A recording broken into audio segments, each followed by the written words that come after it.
atau kopi boleh? Oke, tapi sebelum kopi boleh nanti khusus ada yang tulis dulu ya. Dia harus dikasih sanksi. Ya, adik-adik kita hari ini akan belajar ada anak saya ya, saya dulu. Temennya anak saya. Jadi tiap hari kalau kajian ganti-ganti di sana terus. Nah, apa hari ini beda gantirannya khusus semuanya ya, nggak cuma ada biar nggak pilih kasih. Karena semua adalah anaknya. Ya, baik kita hari ini akan belajar gawat darurat. Harusnya dokter cari. Ya, kita bertukar beliau di tanggal 10 Maret karena kakaknya suka ikut di KMI, jadi dokter janji adik saya yang dia lebih kuat, karena itu dia pas puasa ngajarnya. Saya takutnya nanti nggak kuat belajar. Ya, jadi kita belajar tentang emergensi. Siapa adik-adik yang di sini pernah ketemu gawat daruratan? Atau punya kami jawabannya jangan ketemu gawat daruratan? Ada yang hobi melihat pasien henti jantung? Atau ikut jantungnya berhenti? Pernah lihat pasien napasnya berhenti? Nggak pernah ya? Ada yang senang melihat pasien senang mengelola pasien yang napasnya berhenti? Ada nggak? Wah, nggak ada yang pernah gitu loh, nggak ada yang suka aneh-aneh kalau gitu ya. Kalau itu sih kan bikin napas berhenti. Kasih obat, napasnya berhenti. Kasih obat-obat jantungnya berhenti dulu, mau dibongkar jantungnya mau dibuka. Kalau takut sama itu berarti nggak ada yang pilih anestesi nantinya ya. Baik, jadi saya dokter yang konsennya adalah di ICU, tapi ICU anak, bukan ICU dewasa ya. Jadi menghadapi emergensi yang benar. Nah, termasuk kegawat daruratan yang mungkin nanti adik-adik mau nggak mau hadapi kalau koas stase di Muwardi yang pasiennya banyak leukemi gitu. Nanti bisa ketemu kegawat daruratan yang penyebabnya adalah karena leukositnya jumlahnya berlebihan, namanya hiperleukositosis. Hiperleukositosis tadi dia bisa menimbulkan macet, namanya stasis. Stasis karena leukosit namanya leukostasis ya. Jadi hiperleuko ini adalah emergensi yang paling sering ketemu di bidang hematologi. Ya, kenapa terjadi hiperleukositosis?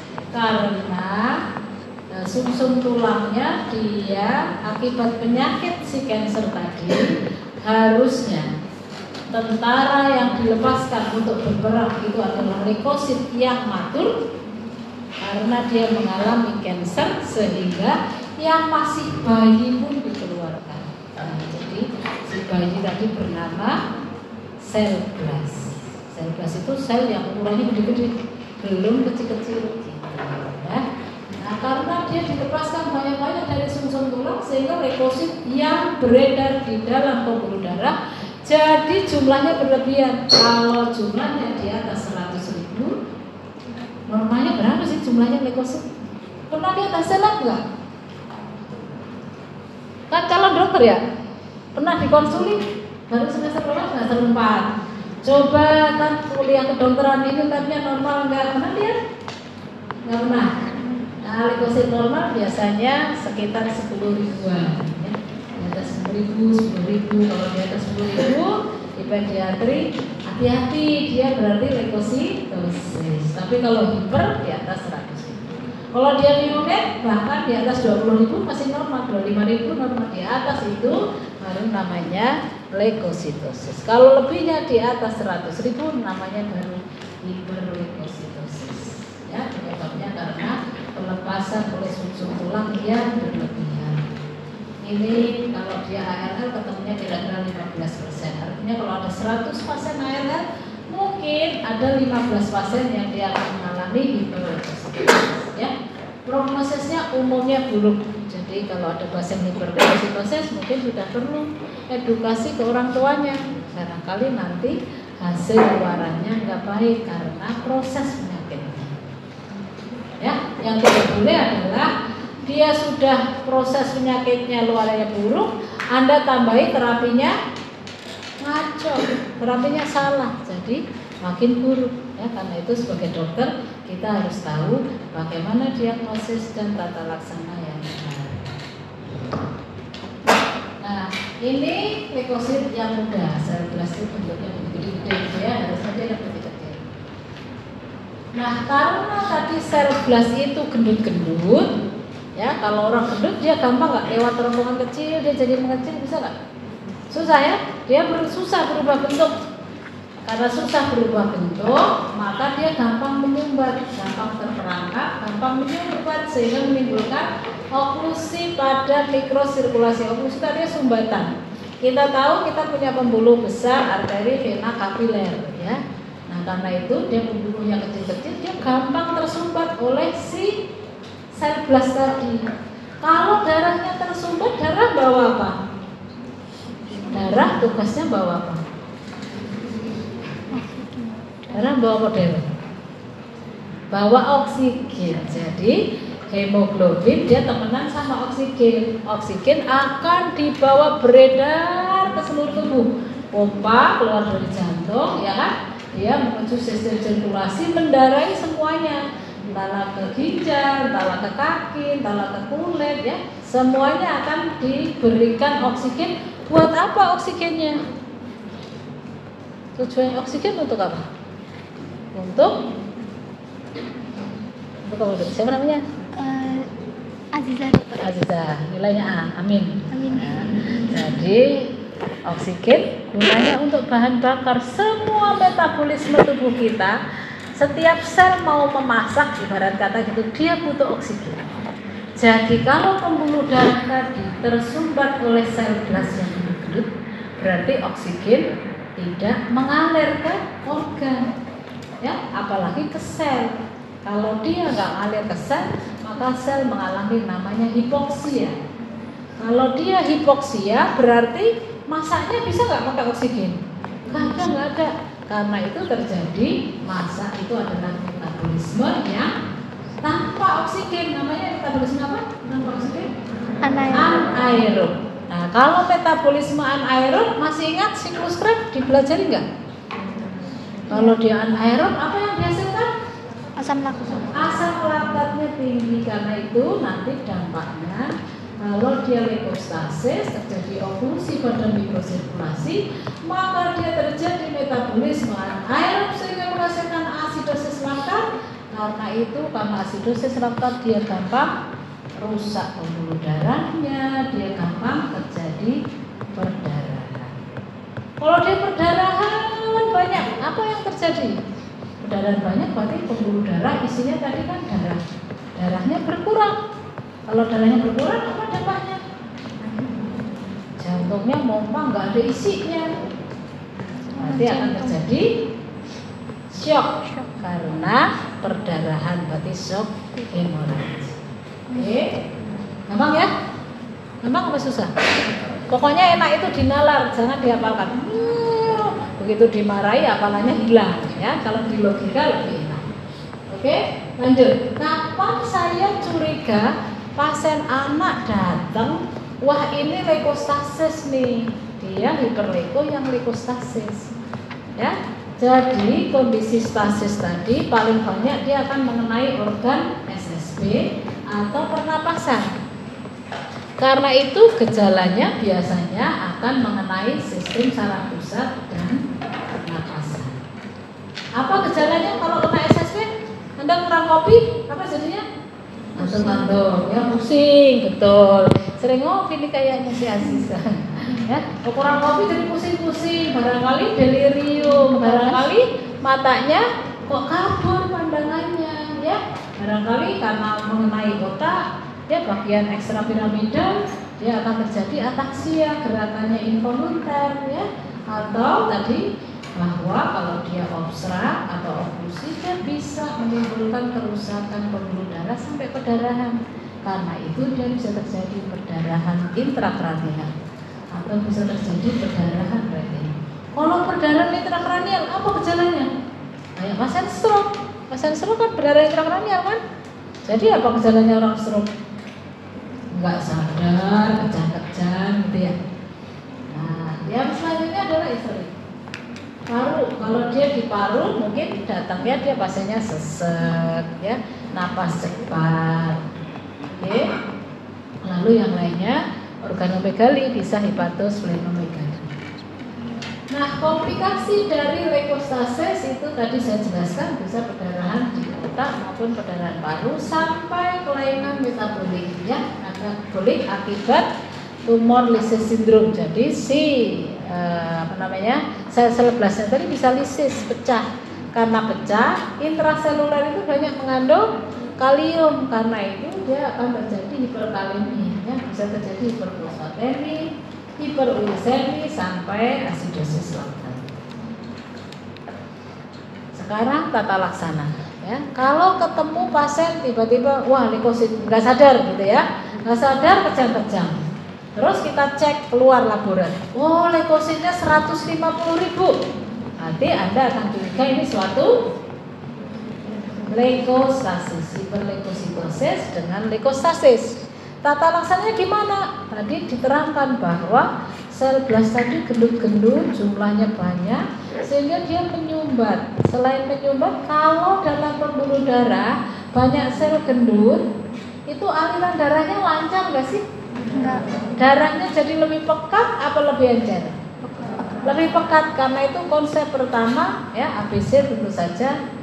Airway breathing sirkulasi kita amankan di sirkulasinya. Jadi kita harus bikin darahnya lebih encer. Caranya apa? Lakukan hidrasi, diencerkan, dihidrasi. Ya, kalau yang kedua dan ketiga ini nanti dokter anak, bukan dokter umum. Jadi dokter umum nice dulu saja bahwa nanti pasiennya akan dialkalinisasi dan diberikan allopurinol. Sekarang hidrasi.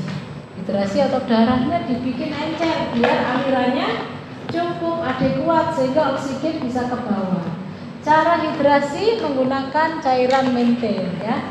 Cairan maintain itu berarti dia mengandung dextrose dan elektrolit, yaitu natrium terutama, ya. Jadi biasanya menggunakan D-seperempat-S. Berapa jumlahnya? Berapa jumlahnya? 2 sampai 3 kali dari cairan maintain harian atau cairan rumatan harian. Tahu cara memberikan cairan rumatan? Caranya beratnya 10 kilo, Anda ketemu pasien 10 kilo, terus mau hidrasi. Jadi saya perawatnya, dokter dikasih cairan berapa kira-kira? Beratnya 10 kilo. Tahu? Apa nggak tahu? Pas keluar. Jadi cara ngasih cairan maintain itu adalah lihat berat badannya. Kalau dia 10 kilo pertama dikalikan 100. Kalau beratnya di atas 10 kilo, 10 kilo kedua dikalikan 50. Kalau beratnya di atas 20 kilo, 10 kilo atau dan seterusnya itu dikalikan 20. Jadi kalau beratnya 10 kilo berarti maintenance-nya dapat 100 kali 10 kilo, berarti dapat 1000.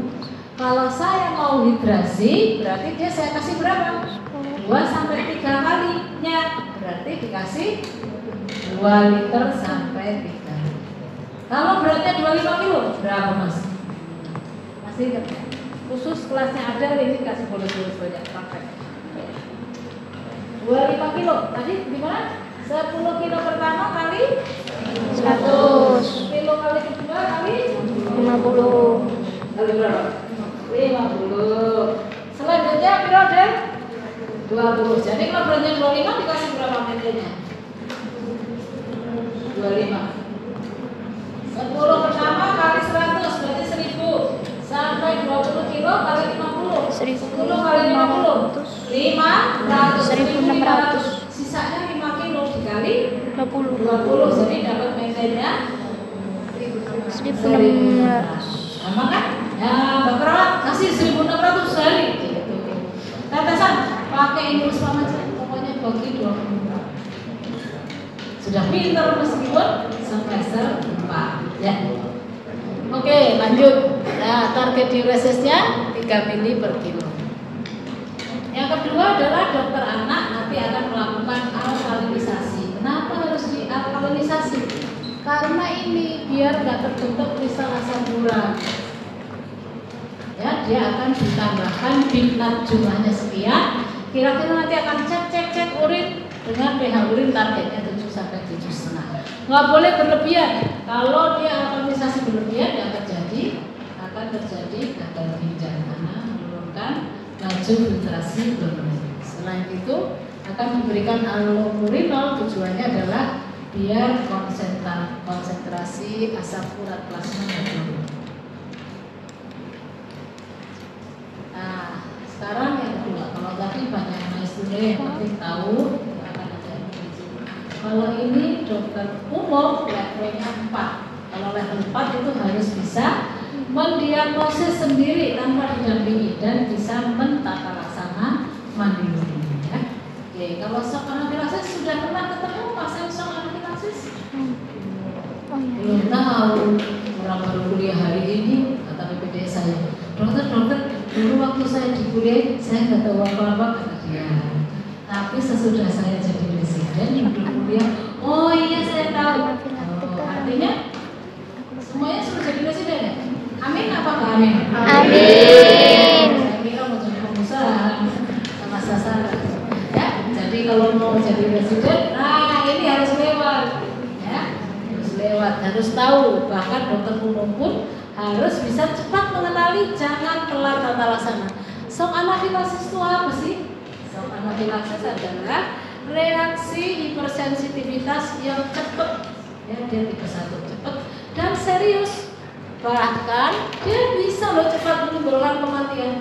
Habis disuntik, misalnya alergi papaver, suntik langsung belasan, nggak sadar, cek nadinya hilang bisa karena shock anafilaksis. Jadi cirinya dia habis tertrigger sesuatu, habis masuk kakak muda, mual langsung pingsan.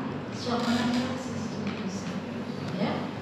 Nah, ini jadi kejadiannya cepat. Dia melibatkan sistem respirasi dan sistem kardiovaskular. Itu ciri-ciri. Ya, jadi kalau ada kejadian cepat melibatkan itu, mungkin suatu shock anafilaksis. Lalu ada anamnesis. Ini tadi habis ngapain? Saya pernah dapat jadi dokter jaga di klinik. Jadi seorang ibu datang, dia pegang perutnya, tahu-tahu sampai tempat tidur, nggak sadar, lalu si pengantar bertanya, ini tadi gimana ceritanya? Oh tiba-tiba nggak sadar. Dia ambil obatnya. Habis periksa ke sebelah dapat obat papaver. Jadi dia shock anafilaksis karena papaver. Apa yang saya lakukan? Ambil adrenalin, suntikan langsung bangun. Ya, itu shock anafilaksis. Jadi insidennya ini 1,5 sampai hampir 8 per 100.000 per tahun dengan tingkat kematian sebenarnya nggak terlalu tinggi karena memang kompetensi dokter umum harus bisa, artinya sebagian besar bisa cepat dikenali dan ditata laksana. Oke, slide. Slide mas, kejauhan kalian. Jadi gejalanya dia muncul tiba-tiba cepat melibatkan airway breathing sirkulasi. Ya, ada perubahan kulit tapi umumnya hanya sedikit yang bisa kita deteksi. Seringnya adalah tanpa perubahan kulit tapi airway breathing terganggu. Kita dengar aja dulu ya.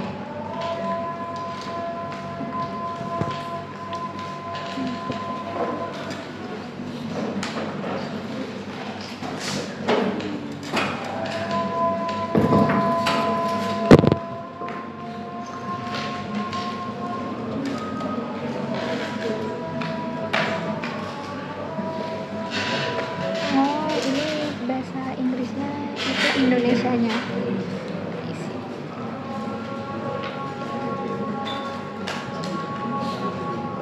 Soalnya tidak biasa membaca Inggrisnya.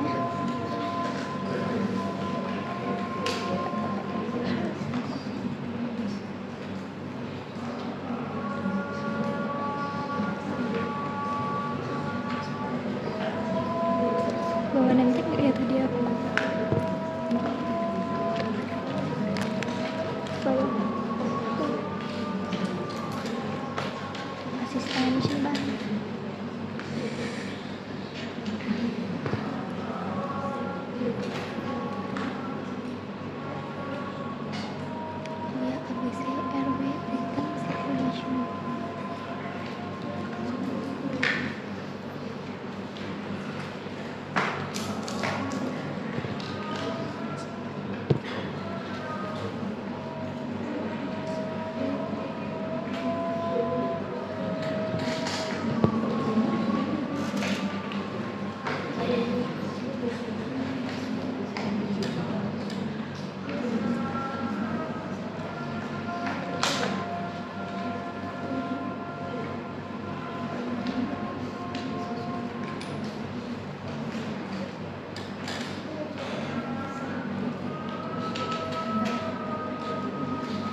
gejala dari shock anafilaksis. Jadi kalau dia penyebabnya makanan, biasanya dia nggak cepat gitu, nggak lebih cepat dibanding kalau dia kena sengatan, serangga atau mungkin obat-obatan yang infeksi, maka dia akan lebih cepat. Dia juga dengan tampilannya, kalau dia infeksi atau dia sengatan obat, dia bisa menimbulkan kelainan di sirkulasi. Ya, kalau cuma makanan, dia biasanya nyerangnya sesek, rasa nggak enak. Tapi kalau obat-obatan apalagi injeksi, sistem sirkulasinya ikut terlibat. Apa namanya? Gejalanya itu derajatnya mulai dari ringan sampai sangat berat. Kalau dia ringan, artinya airway breathing sirkulasinya nggak terlibat. Mungkin dia hanya kelainan kulit aja. Tapi kalau sampai berat, maka akan menimbulkan sampai ke gagal sirkulasi tadi atau shock anafilaksis yang berat. Oke.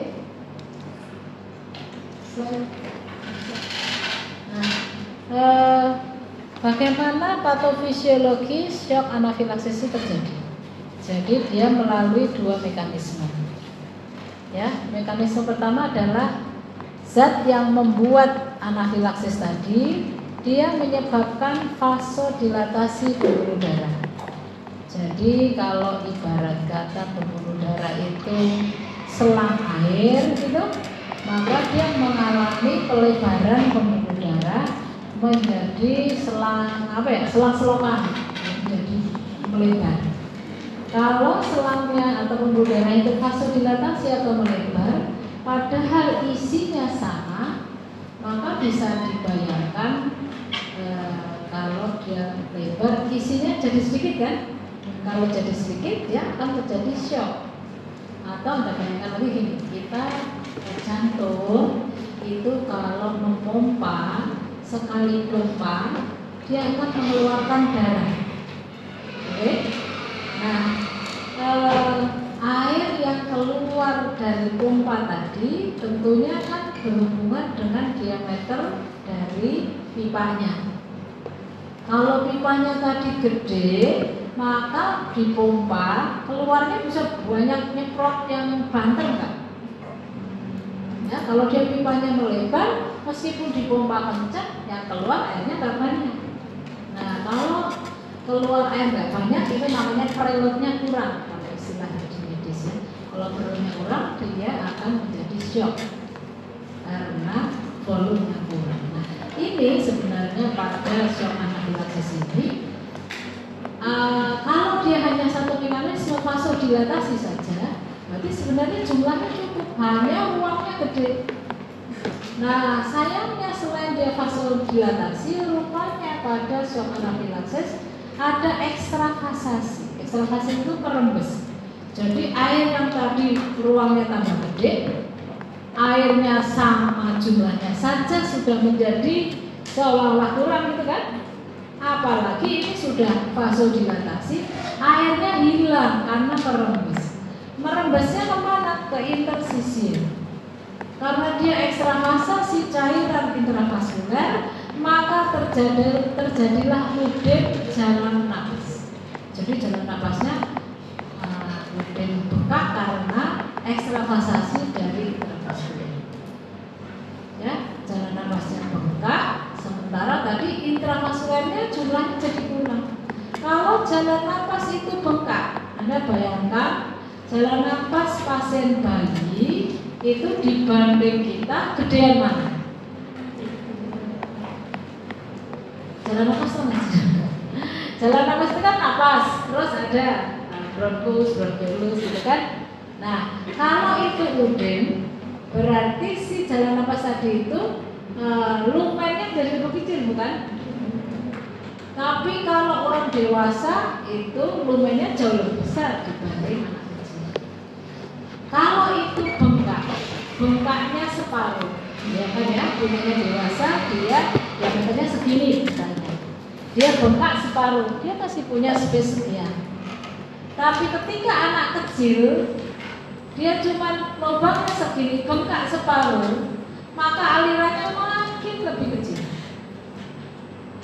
Ya, karena itu anak-anak dia rentan untuk mengalami gagal nafas lebih cepat dibanding pasien dewasa kalau dia mengalami udema jaringan. Jadi pada pasien anafilaksis tadi, ya, akibat entah obat, entah makanan, maka akan membuat ekstravasasi sehingga jaringan nafasnya udem. Karena udem, aliran udaranya yang masuk menjadi kurang. Karena dia udem, tambah lagi dia bronkospasme, aliran makin kurang, maka anak mudah jatuh ke dalam kondisi oksigen kurang tingkat sel, namanya hipoksia. Kalau dia hipoksia, padahal tadi harusnya oksigen cukup karena dipakai untuk metabolisme. Nah, kalau sekarang hipoksia, berarti yang terjadi adalah metabolisme tanpa oksigen atau anaerob. Karena itu anak-anak menjadi lebih mudah terjadi shock melalui mekanisme yang pertama. Demikian juga mekanisme kedua yang ini. Karena dia vasodilatasi, berarti jumlah darah yang kembali ke jantung menjadi lebih sedikit. Kalau jumlah darah yang kembali ke jantung sedikit, maka yang dipompa untuk ke seluruh tubuh menjadi sedikit. Yang dipompa ke seluruh tubuh namanya cardiac output. Jadi cardiac outputnya turun, karena itu pasiennya terjadi shock sampai hipotensi. Oke, itu mekanisme shock anafilaksis. Jadi dua mekanisme utama, yaitu vasodilatasi dan ekstravasasi. Tata laksananya gimana?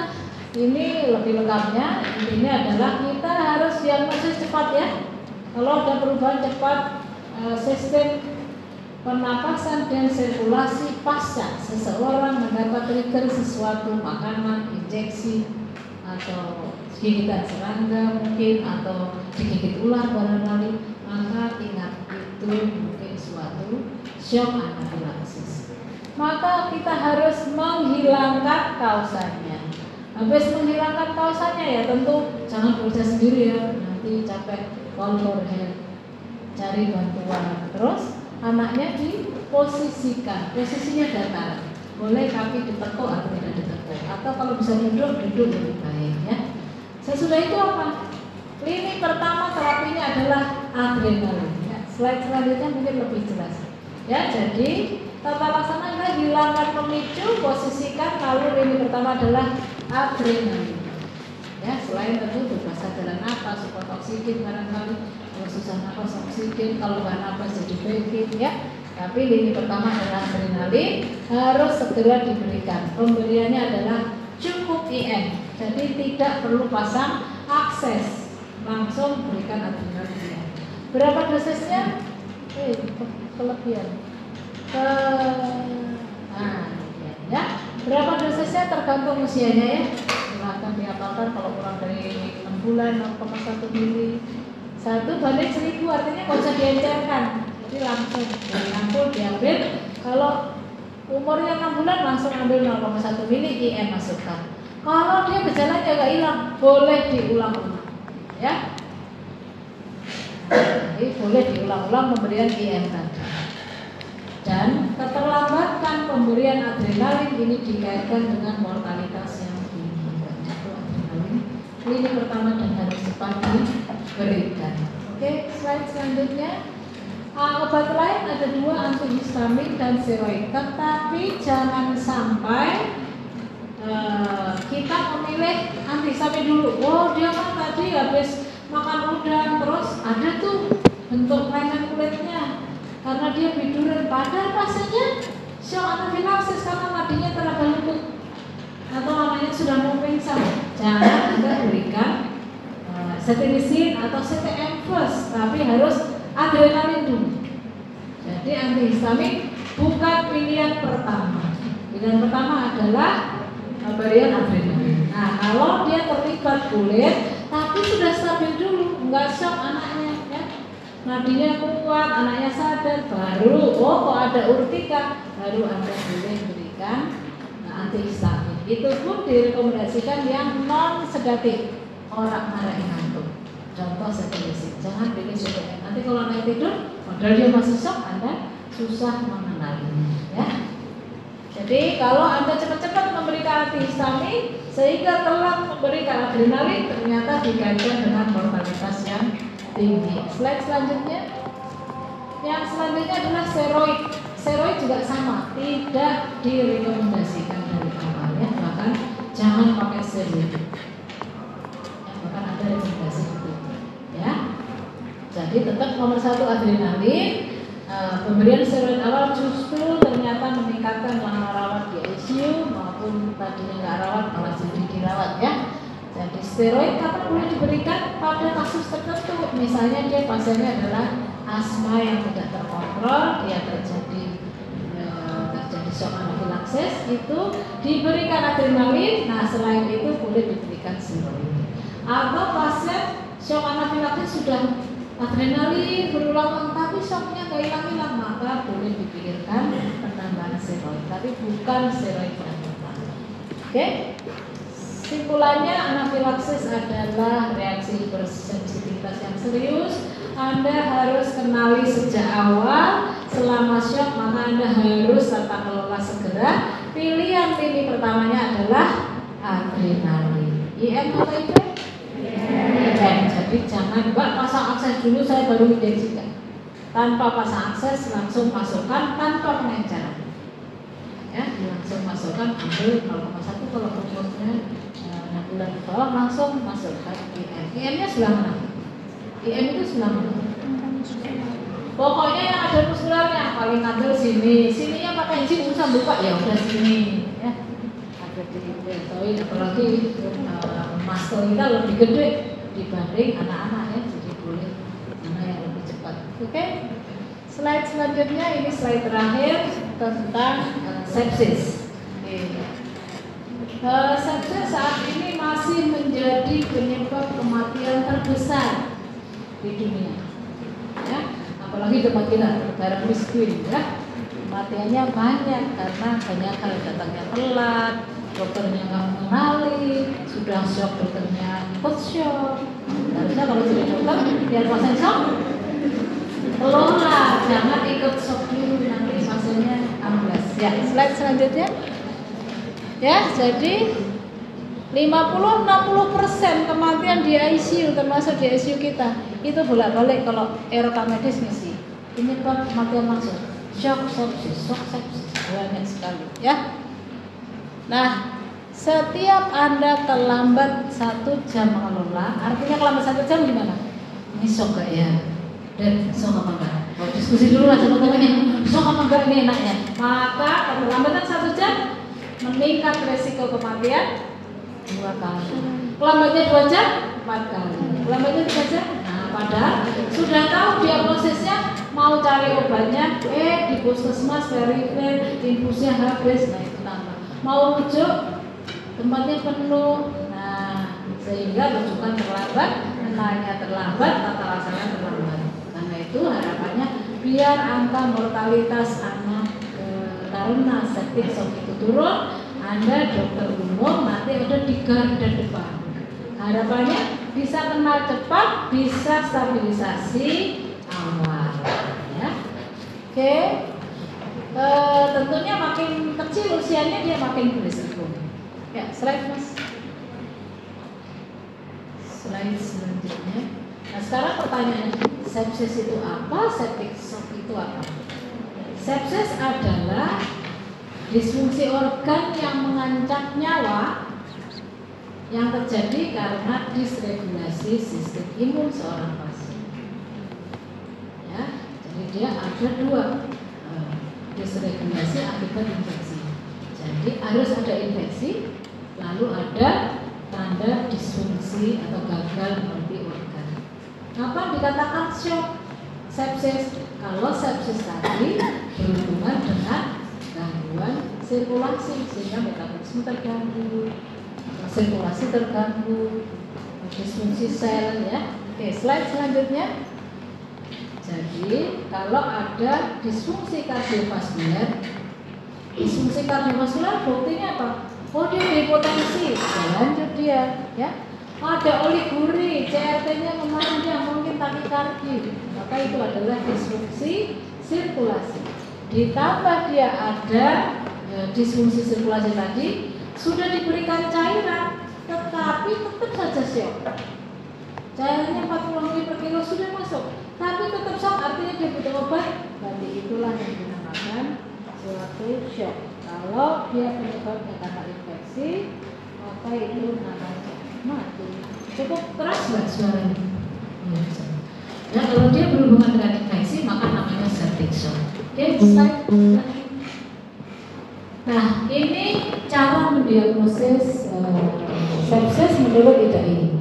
Jadi IDAI rekomendasinya, kalau saya curiga infeksi, kapan saya juga curiga infeksi? Kalau dia ada faktor risiko, kalau dia klinisnya ada infeksi, laboratoriumnya mendukung, ya, maka itu kita curigai suatu infeksi. Lalu kalau infeksi tadi kita curigai, maka kita lanjut dengan menilai tanda gagal multi organ. Caranya dengan tool yang menggunakan tool namanya Pelot score. Kita skor, nanti kita tunjukkan ya. Skornya berapa? Kalau skornya lebih dari sama dengan 11 untuk rumah sakit tipe A, karena tipe A segala fasilitas lengkap. Tapi kalau untuk tipenya B atau C, maka cukup 7 atau lebih. Maka kalau skornya 7 atau lebih, oh berarti dia sepsis. Karena ada infeksi, ada bukti gagal multi organ. Tapi kalau nilainya kurang, kayaknya saya masih curiga, silahkan dimonitor kembali, dievaluasi kembali. Sama evaluasinya, coba dibelok ulang besok. Kalau rupanya pelotnya, oh kemarin 5, hari ini jadi 11, oh berarti dia sepsis. Oke. Jadi ada 2 syaratnya. Syaratnya adalah ada infeksi, ada tanda gagal multi organ. Kalau menilai infeksi, lihat faktor resiko, lihat klinisnya, lalu lihat respon inflamasi. Oke, faktor resiko, apa yang membuat seseorang gampang kena infeksi? Apa kira-kira? Seseorang gampang kena infeksi, apa deh kira-kira? Anak-anak yang dia mendapat terapi steroid. Kita tahu kortikosteroid itu dia efeknya adalah imundepresan. Jadi kalau Anda minum steroid terus biar apa ya? Steroid gendut. Nah, misalnya anak kurus-kurus, nah katanya steroid bisa bikin gendut. Atau itu kayaknya ada diet biar glowing apa kan minum steroid kan? Nah, Anda minum steroid atau anak-anak diberikan steroid, itu dia akan imunnya turun sehingga dia gampang terkena infeksi. Ya, pasien-pasien chronic disease misalnya pasien leukemia, tadi dia diberikan steroid jangka panjang. Pasien sindroma nefrotik dia akan dapat steroid jangka panjang. Itu membuat dia berisiko. Yang kedua, bayi kecil umurnya 1 tahun ke bawah, apalagi neonet. Makanya kalau tengok bayi, kalau orang lahiran, jangan bayinya yang ditengok maknya aja. Karena dia rentan infeksi. Nanti kalau di kampung gitu kan, tengok sekampung, yang satu lagi umbelen lah, yang satu batuk-batuk lah, yang terjadi besokan kembali lagi ke dokter anak. Dokter anaknya senang dapat setoran lagi, kan periksa 100.000, ya. Tapi kesian pasiennya, karena itu edukasi kalau ada bayi masih kecil, bayinya taruh di dalam. Kalau mau tengok-tengok orang tuanya saja. Karena kalau suka gemes-gemes, ya kan, kalau cuci tangan, dia ada koreng, pegang-pegang, sehingga pasien akan tahu-tahu 5 hari anaknya datang lagi demam, kuning, karena memang dia rentan terhadap infeksi, ya. Oke. Demikian juga kalau imunisasi, pasiennya gizi buruk, tentu resiko infeksi. Itu faktor predisposisi. Jadi cari faktor resiko, ada nggak? Di anamnesis kita akan tanya, ibu anaknya imunisasi nggak? Ketinggalan nggak imunisasinya? Kalau dia ada, oh iya saya lupa nggak imunisasi ini, ada faktor resiko. Lalu kita lihat klinisnya. Loh, kok anaknya demam? Nah, atau bukan demam, hipotermi. Kapan dikatakan hipotermi? Suhu kurang dari berapa? Normal berapa sih suhunya? Nilai normal suhu berapa mas? Pokoknya kelasnya ada itu ditambahin aplikasi ya, nggak cuma teori di sini. Berapa hipotermi? Salahnya dekat sama dosennya, oh jangan dekat, duduk di belakang, biar nggak dengar, ilmunya hilang. Kalau di depan paling ditanya, paling saya juga nggak ingat ya mas, namanya siapa, ketemu di jalan, dokter sopo ini, nggak akan saya, nggak bisa apa-apa, namanya belajar, ya. Oke, berapa suhu normal? 36,2 sampai 37,2. Jadi kalau suhunya dulu, loh kok 35? Waduh, infeksi nih jangan-jangan. Apalagi dia pasien gizi buruk, apalagi dia neonat, ya dia nggak bisa memproduksi panas sendiri sehingga tampilannya bukan demam, bukan hipertermi, tapi hipotermi. Terus apalagi, loh kok ada fokus infeksi, ada cemeannya di telinganya, kita mesti cari. Jadi dokter sekarang saya suka marah kalau dipicu. Dekoas mungkin takut kali ya. Masuk ke picu pakai tas terus gini doang. Ikutin di situ. Ini saya paling gak resep. Kalau mau ikut saya lepas semuanya, terus cuci tangan, pegang pasien karena kita harus lihat jangan fokus. Comean enggak, hidungnya ada enggak, buka. Ya, mungkin dia fimosis barangkali. Kalau anak laki-laki harus dibuka semua ya. Jadi kalau kamu nanti stase picu, rajin-rajin pegang pasien itu pasti tak seneng. Lalu tak apain, siapa namanya? Habis itu saya carikan waktu untuk ngajarin. Tapi kalau berdiri pakai tas, aduh nggak resep ini nggak akan belajar, gitu ya. Dia harus pegang pasien, harus cari fokus infeksi ada nggak. Oh dia kok ada retraksi, kok napas supeng hidung ada, berarti ada problem di intratoraks. Anda dengarkan, oh iya ada ronkinya, oh iya ada wheezingnya, maka Anda ketemu, oh ini ada fokus infeksi di paru-paru, ada demam, ada fokus infeksi, siap-siap ini sepsis. Terus coba saya lihat laboratnya, loh kok dia balik ke sana deh. Balikin tadi. Lihat laboratnya, leukositnya tinggi di atas 10.000. Oh dia berarti ada infeksi, kemungkinan bakterial. Prokalsitoninya tinggi, CRP-nya tinggi, apalagi lihat kultur, kultur darah atau kultur sekutumnya ada kumannya, Acinetobacter, Pseudomonas, maka itu bukti infeksi. Ada bukti infeksi, kita akan lanjut dengan menilai tanda disfungsi atau gagal organ dengan menilai skor pelot. Ya, skor pelot ini kriterianya. Ya, tinggal dimasukkan misalnya pasien tadi datang kesadarannya dinilai dengan GCS cuma 5, berarti posisinya di sini, skornya udah langsung 10. Oh rupanya labnya leukositnya dia cuma 700 biji, bukan 1000. Kalau 1000 namanya apa tadi? 700.000 leukositnya apa namanya? Hiperleukositosis. Tinggal kalau leukemi kita lihat gitu ya. Nah terus kalau di leukositnya cuma 700 biji bukan 1000, wow berarti skornya 10. 10 tambah 10 udah 20. Berarti dia syah. Oh ini sepsis ya. Itu lain pakai ini. Sofa skor ini sama. Lihat skornya, tinggal masukkan apakah dia GCS sekian, koagulopati gitu ya. Kalau dia meningkat lebih dari 2 dari baseline, maka itulah suatu sepsis.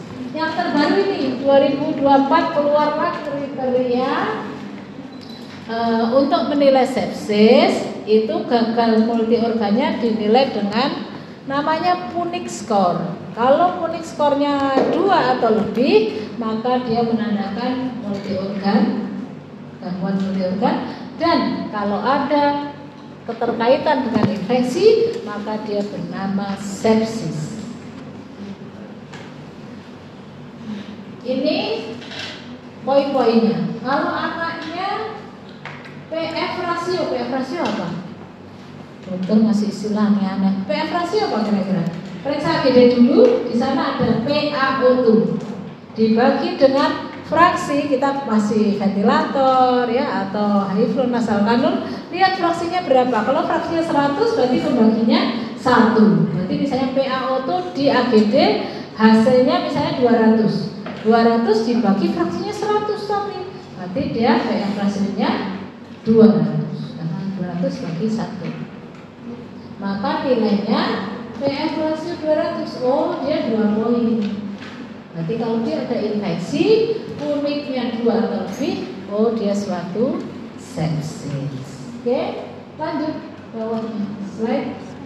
Nah, pada seorang pasien sepsis jangan heran nanti kalau ada kelola tahu-tahu pasien sepsis tadi dipasang NGT, cur keluar darah nggak berhenti. Jadi NGT-nya darah. Kalau ada darah tinggal pergi nggak pasiennya? Nggak jadi dokter ICU, tinggal pergi lah. Harus dikelola. Barangkali anaknya beraknya darah karena DIC, namanya disseminated intravascular koagulasi, gangguan sistem koagulasi menyeluruh. Jadi darah kita itu kalau kita kena luka harusnya kan lukanya berhenti. Kenapa berhenti? Karena ada faktor koagulasi di dalam pembuluh darah kita, ada trombosit di dalam pembuluh darah kita. Kalau pada pasien sepsis dia bisa loh terjadi trombositopeni, trombositnya habis, terjadi koagulopati, sistem faktor koagulasinya habis. Kenapa dia terjadi penurunan fungsi koagulasi? Ini mekanismenya. Jadi ada sistem imun innate dan adaptif. Ya. Yang innate itu nanti akan diperankan oleh neutrofil, monosit, ya, semuanya itu. Nah dia karena adanya infeksi akan menyebabkan kaskade teraktivasinya kaskade komponen yang isinya adalah interleukin 1 beta, interleukin 2, 6 itu dilepaskan banyak-banyak, ya. Karena itu terjadilah badai sitokin dulu ya. Demikian juga dengan adaptifnya, dia ada sel limfosit T, limfosit B, ya, ada autoantibody, semuanya juga akan melepaskan banyak faktor interleukin yang semuanya ini menyebabkan aktivasi kaskade clotting. Jadi terjadi clotting di mana-mana. Faktor koagulasinya jadi terpakai.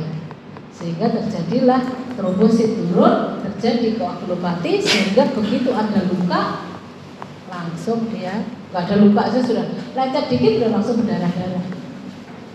Ya, itu mekanisme DIC maupun trombositopeni pada pasien sepsis. Slide selanjutnya. Nah ini saya kira mungkin lebih jelasnya ada di bawahnya mas. Slide selanjutnya. Nah tanda dari kapan saya bilang oh ini pasiennya syok. Ya nanti adik-adik kalau stase dipicu karena pasti ada stase di sana. Kayaknya satu-satunya rumah sakit pendidikan besar yang mengizinkan koas masuk dipicu hanya Muardi. Di RSCM no koas entry dipicu. Di Karyadi saya dulu stase nggak boleh koas masuk picu. Tapi koas UNS saya kasih boleh masuk picu.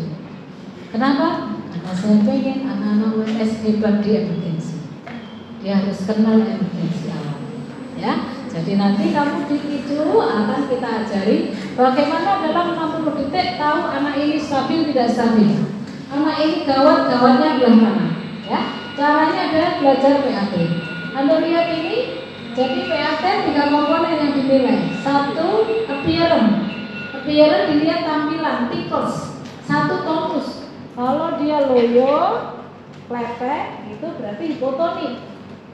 Ya, itu berarti tonusnya abnormal.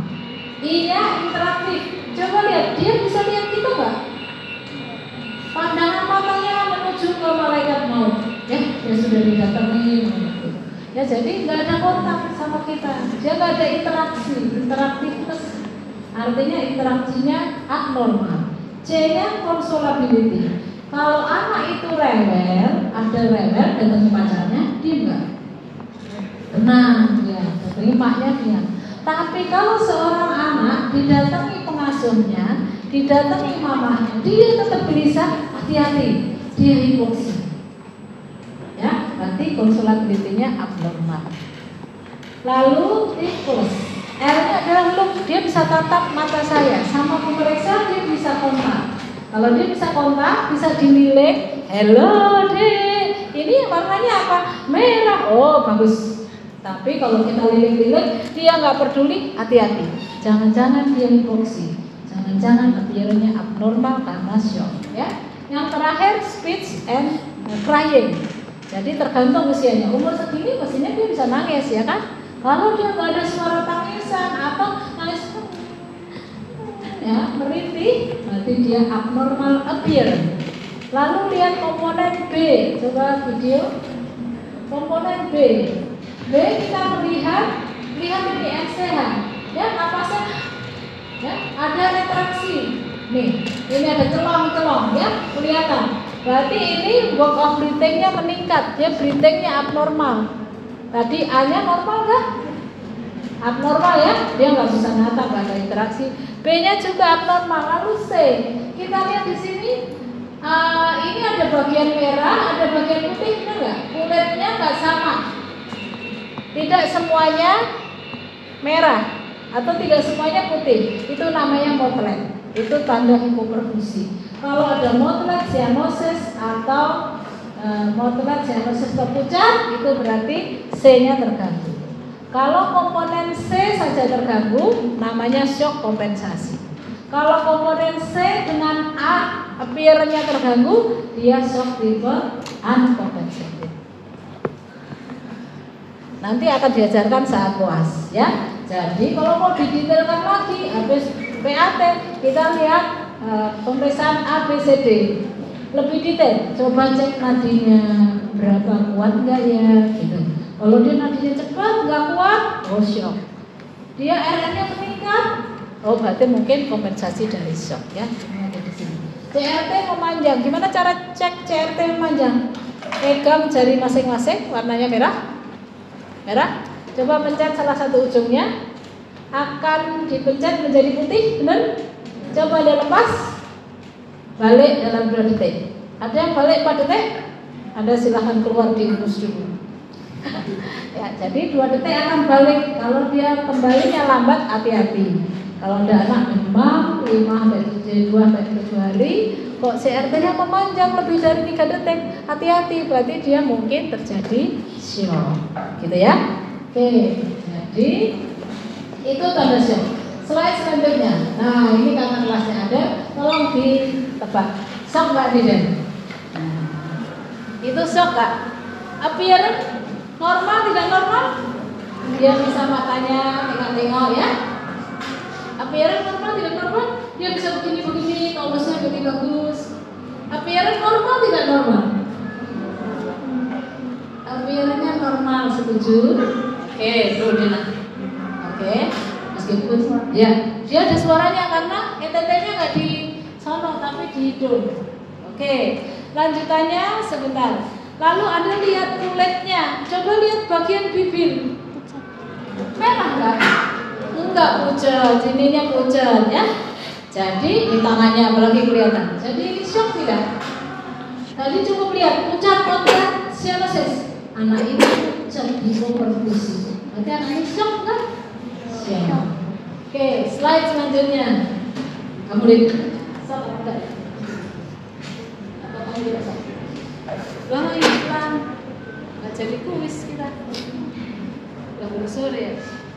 Wah, Anda tidak beruntung. Tutup ya? Ya baik, kita tutup dengan bacaan.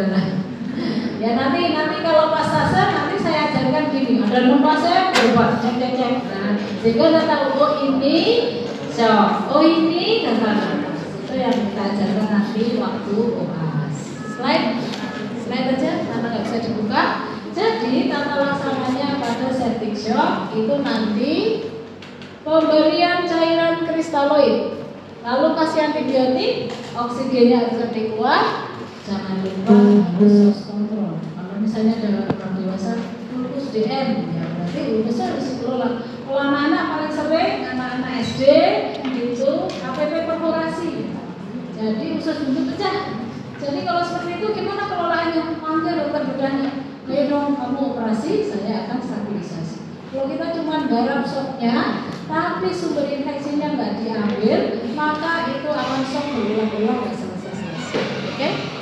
Ya, slide selanjutnya. Ini 6 langkah ini yang harus kita lakukan manakala kita ketemu pasien dengan infeksi. Jadi dalam 1 jam kita harus sudah bisa menilai anak ini septic shock tidak. Kalau dia septic shock, maka kita 6 langkah ini yang nanti akan kita lakukan. Slide.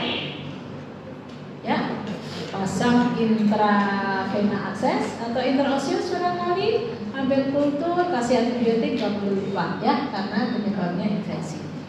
Cek laktat, kasih bolus cairan ya, dan mungkin obat-obatan, tapi itu belum level Anda. Level Anda cukup kelola sampai pemberian cairan. Slide. Nah, ini mungkin saya lebih detailkan. Kalau Anda baca detailnya ini, saya lebih gampangkan, saya resume di bawah. Slide selanjutnya. Slide. Sudah saya resumekan di sini. Jadi tadi kalau diringkas itu nanti kalau kita ketemu pasien shock yang penyebabnya karena sepsis, maka namanya septic shock. Cara tahunya gimana? Ada faktor risiko, ada infeksi atau curiga infeksi, ada tanda shock. Tanda shock berarti paling gampang PAT melihat ucap mutret cyanosis. Ada berarti dia septic shock. Lanjutannya adalah Anda bekerja di mana? Ada ICU atau nggak ada ICU? Kalau tidak ada ICU, maka no hipotensi, no bolus. Artinya kita nggak boleh kasih cairan kalau tidak ada hipotensi. Kapan dikatakan hipotensi? Kalau sistolik minimalnya tidak tercapai. Berapa sistolik minimal? Tergantung usia. Kalau usianya 2 tahun ke atas pakai rumus. Jadi umur dalam tahun kali 2 ditambah 70. Umur 5 tahun berarti sistolik minimal berapa? 5 kali 2 10 tambah 70. Berarti dia sistoliknya minimal 80. Kurang dari 80 hipotensi. Kalau hipotensi di fasilitas tanpa ICU, loading cairan. Dikasih cairannya berapa? 10 sampai 20 ml per kilo secepatnya, 15 menit, 20 menit. Jadi kalau beratnya 10 kilo, berarti hipotensi ada, saya akan loading diberikan sampai 10 kali 20, berarti 200 dalam 15 menit. Tapi kalau tidak ada hipotensi, nggak boleh bolus. Nggak ada hipotensi, tapi ada los. Anaknya ketabrak mobil, patah kakinya, perdarahan profus dari kaki yang sebelah kiri, maka kita boleh loading.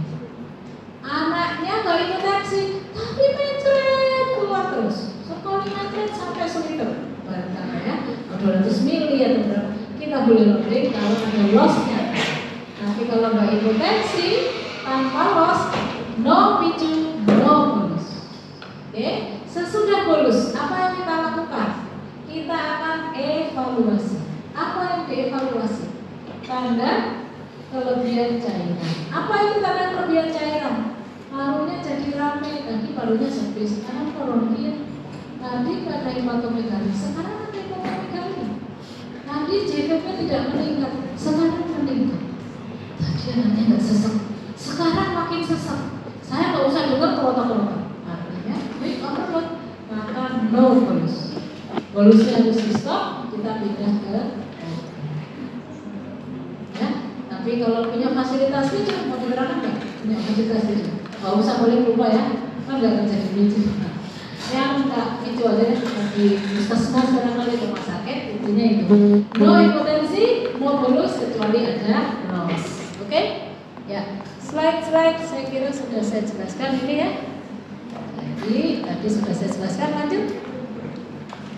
Nah sekarang kapan saya bisa prediksi, oh anak saya ini shock, kalau saya kasih cairan nanti pasti responnya bagus. Maka kita bisa menilai dengan cara melakukan fluid challenge. Challenge itu coba deh, berapa percobaannya? Coba saya kasih 5 sampai 10 mili per kilo. Kalau nanti saya kasih 5 mili per kilo, tanda shocknya membaik. Tadi tanda shocknya apa? Takikardi, baterainya 180. Turun lebih dari 20%. Berarti 180 18 ya.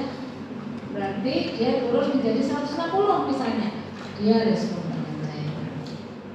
Atau tensinya naik, berarti dia respon dengan cairan. Cara lain adalah namanya passive leg rising. Jadi kedua tungkai dinaikkan 45 derajat. Ya, lalu kita lihat hardrate-nya turun nggak, tensinya naik nggak. Kalau CRT-nya jadi pendek nggak, kalau ada tanda itu artinya saya kasih cairan dia akan respon. Yang lain adalah menggunakan alat bantu, ya, ultrasound, buscom, ada alat monitor lain, ya, USG. Ini nanti kalau ada jadi kelas rajin, barangnya ada, barang dipicu muadi ada. Kalau Anda pengen boleh pegang. Yang penting pegang sama BPJS. Jadi hati-hati karena lagi mahal. Gininya doang, ya, puluhannya itu hanya 120 juta. Jadi kalau pecah, nah siapa yang ngerti? Karena itu boleh pinjam, boleh pakai, tapi dikawal biar bisa untuk belajar orang banyak. Nah kalau satu orang mau sakit, siapa yang mau ganti 120 juta? Baru satu, baru ada 3. Ya, begitu rusak nggak bisa dipakai. Kan boleh kelas pegang, boleh. Yang penting diawasi. Minta sama kakaknya, sama belajar ini, ya. Karena nanti di puskesmas sekarang sudah tersebar USG di puskesmas. Ada nanti lulus mungkin akan bekerja di puskesmas. Kalau kerja di puskesmas akan diuji sama perawatnya. Kan bisa perawat ini. Kalau nggak tahu, dan nanti perawatnya nggak percaya. Nomor 1 harus tahu dulu, meskipun tahu gua baca dulu ya. Kalau nggak kita lihat bukti dulu, pokoknya bilang tahu aja. Mbak perawat kalau nggak tahu kita bohong. Yang penting pede dulu ya. Jadi nanti di puskesmas Anda akan diuji gitu, karena dulu saya diuji. Perawatnya ngaku sesudah lama saya bekerja. Dokter ingat nggak? Dulu kan ada aturan. Dokter saya tes dulu. Berani nggak kerjakan itu? Saya jawab itu berani, luar biasa kalau begitu ya. Jadi saya kerjakan itu. Akhirnya saya ditaati oleh perawat dan bidan di situ ya. Tetapi dia bisa lihat dari kita. Tapi kalau Anda dokter baru masih unyu apa dokter baru udah langsung tua? Masih unyu kan? Nah, perawatnya semuanya udah senior. Ketika Anda diuji apa? Nggak tahu, nggak bisa. Udah nanti ada perintah apa nggak diikuti, Anda ditinggal, ya. Nah, karena itu Anda harus tahu sedikit tentang ultrasound. Slide. Jadi nanti menilai ultrasound, ya, USG itu kita bisa tahu, oh ini butuh cairan atau tidak. Melihat ini. Ini adalah vena cava inferior. Ini liver, ini vena cava inferior, vena cava inferior. Kalau venanya ketawa maka kan dia nggak butuh cairan karena ini adalah cairan. Jadi cukup cairan. Kalau dia venanya menyempit berarti dia butuh cairan. Oke? Ya, coba lihatkan video. Nah ini contohnya pasien kita lihat ini. Coba Anda lihat ini seperti ikan kehausan ya. Dia mulutnya membuka, berarti dia butuh cairan. Tapi lihat yang ini, ya, yang sebelahnya, dia melebar, ya, dia sudah melebar, artinya cairannya sudah banyak. Jadi meskipun dia shock, kalau USG ketemunya adalah IVC yang tidak connect, tidak boleh cairan masuk. Ya, slide selanjutnya. Lanjut aja. Nah, sekarang yang kedua, kapan kita tahu oh dia sudah kelebihan cairan? Maka kalau Anda lihat, kalau di foto tora, dia gambarnya itu cirinya udem paru adalah butterfly appearance, lebih terlihat di sini ya. Kanan kiri seperti kupu-kupu ya. Kalau makin berat dia makin kupu-kupunya makin tebal ya. Nah, cuma kadang-kadang kita coba dengan ini pneumonia atau cairan ya. Karena itu ultrasound lebih bisa mendeteksi itu suatu konsolidasi atau suatu udema paru. Nah, kalau kita ultrasound ini adalah kosta, ini kosta. Karena itu ini gambarannya belakang kosta nggak kelihatan. Nah, ini adalah paru. Ini adalah alay, membayang ke bawah, teko-teko itu alay. Ketika ada komet ke bawah, ini namanya bilai. Ini adalah bilai. Bilainya lebih tebal ya. Kalau ada bilai multiple, berarti dia suatu lambung. Ya, kalau di konotasikan dengan hujan. Kalau ini baru petir menyambar, belum ada villine, berarti dia masih aman parunya. Tapi ketika ada aliran air, ada villine, berarti parunya sudah mulai basah. Berarti dia mulai kebanyakan cairan. Artinya sampai di sini, kalau dia pasiennya masih sianosis pulmoner, masih takikardi, cairan enggak? Cairan masuk enggak ke sini? Cairan nggak boleh masuk lagi karena sudah hujan. Artinya parunya sudah mulai basah. Apalagi di sini parunya semakin gelap ini. Kalau parunya gelap, nanti ada provokasi cairan, bukan shocknya membaik, dia makin shocknya makin berat karena jantung mau kontraksi mengangkat paru yang penuh cairan.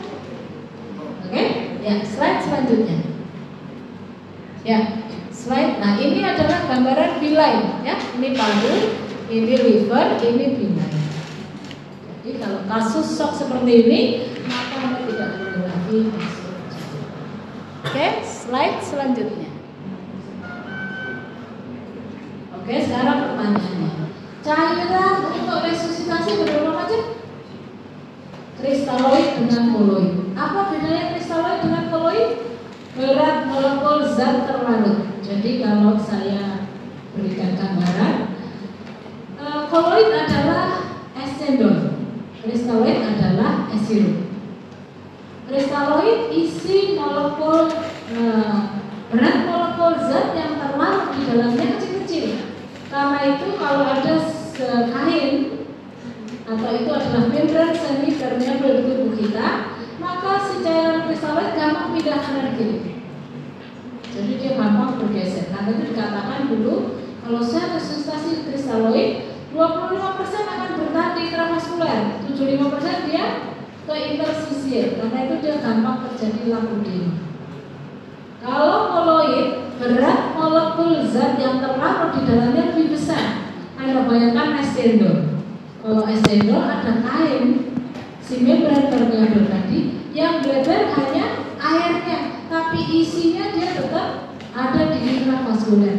Karena itu dulu dikatakan kalau pakai koloid dia punya sealing efek, efek menyumpal. Manakala kasusnya sepsis, DSS, dia ada plasma liquid. Karena itu dia koloid bagus untuk sealing efek. Tapi teori itu sekarang sudah tidak terlalu berfungsi karena ternyata kemudian mekanismenya tidak melalui jalur itu, tapi karena lewat jalurnya rontoknya begitu kali. Oke, jadi sekarang kristaloid apa koloid yang dipakai untuk resusitasi? Kristaloid lebih direkomendasikan karena murah dan efeknya hampir sama dengan koloid. Bahkan pemberian koloid HES kelofusin itu menyebabkan pasien pasca resusitasi dia mudah terjadi akut kidney injury. Oke, slide selanjutnya. Ya. Lalu kapan kita menghentikan resusitasi? Kita hentikan resusitasi kalau target resusitasi tercapai. Kapan dikatakan target resusitasi tercapai? Kalau nadi perifer dengan sentral sama, pegang perifer, pegang sentral, nadinya kekuatannya sama. Oh, shocknya jelas. Frekuensinya sesuai dengan usia. Tekanan darahnya mencapai tadi sistolik minimal dan akut minimal. Diuresisnya lebih dari 1 mili per kilo per jam. Laktatnya kurang dari 2. Ya, ada lagi. Kesadarannya membaik. CRP-nya 2 detik. Maka itu target resusitasi tercapai sehingga resusitasi bisa kita hentikan. Slide selanjutnya. Nah, ini saya kira tadi saya jelaskan ya. Jangan lupa source control. Harus cari. Ini kok septic shock sumbernya dari mana? Kalau memang sumber itu harus dievakuasi, misalnya abses paru, ya kita harus buka lalu dihilangkan absesnya. Atau abses intraabdomen, atau perforasi karena APP atau gangren, atau gigi lubang, misalnya gitu. Rupanya buka gigi dia ada persen di sini, ya harus kontrolnya. Oke, slide selanjutnya. Rekomendasi lain, ini yang sering terjadi ya. Hipoglikemi sering mematikan. Jadi sering kita temui pasien shock, rupanya gulanya 30, gulanya 50, ya itu nggak boleh. Karena begitu gulanya rendah, dia akan menyebabkan obat-obat yang kita berikan tidak bekerja. Obat inotropik menjadi tidak bekerja, dia punya efek inotropik negatif. Karena itu pertahankan gula normal sekitar 80 sampai 150 ya. Juga tidak boleh terlalu hiperglikemi. Oleh hiperglikemi mungkin perlu ditambahkan insulin. Demikian juga dengan hipokalsemi, dia akan mengganggu kontraksi jantung. Karena itu hipokalsemi juga harus dikoreksi. Slide selanjutnya, HB juga gitu. Kalau HB-nya kurang dari 6 pasti lah ya. Jadi transfusinya ada 2 teori, restriktif dan liberal. Kalau restriktif dia pakai acuan 7 atau kurang maka harus ditransfusi, karena kita ingat tadi HB bertarung dengan oksigen. Kalau HB-nya rendah, oksigennya akan kurang sehingga riskan terjadi hipoksia. Kalau hipoksia mudah terjadi shock. Yang lain perlu dikasih PRC, trombosit. Kapan dikasih trombosit? Kalau ada perdarahan. Trombosit kurang dari 10.000 nggak ada perdarahan, koreksi. Atau lebih dari 10.000 tapi perdarahan. Atau pasiennya harus kontrol, dia harus buka perut karena APP perforasi. Trombositnya ada 20.000 nggak ada perdarahan, tapi dia mau operasi, maka harus dinaikkan sampai di atas 50.000. Yang lain adalah FFP. Kapan FFP diberikan? Kalau ada DIC. Tahunya dari mana? Cek kita. Kalau dia panjang, nanti ada tempat untuk memberikan FFP. Lanjut. Ya, mungkin itu yang bisa saya berikan. Ada pertanyaan nggak? Ada pertanyaan? Karena jam sudah menunjukkan jam kopi, nanti saya diulangi sama dia. Ada pertanyaan, Dek? Oh, ya, mudah-mudahan ada manfaatnya. Sampai ketemu di doa. Ya.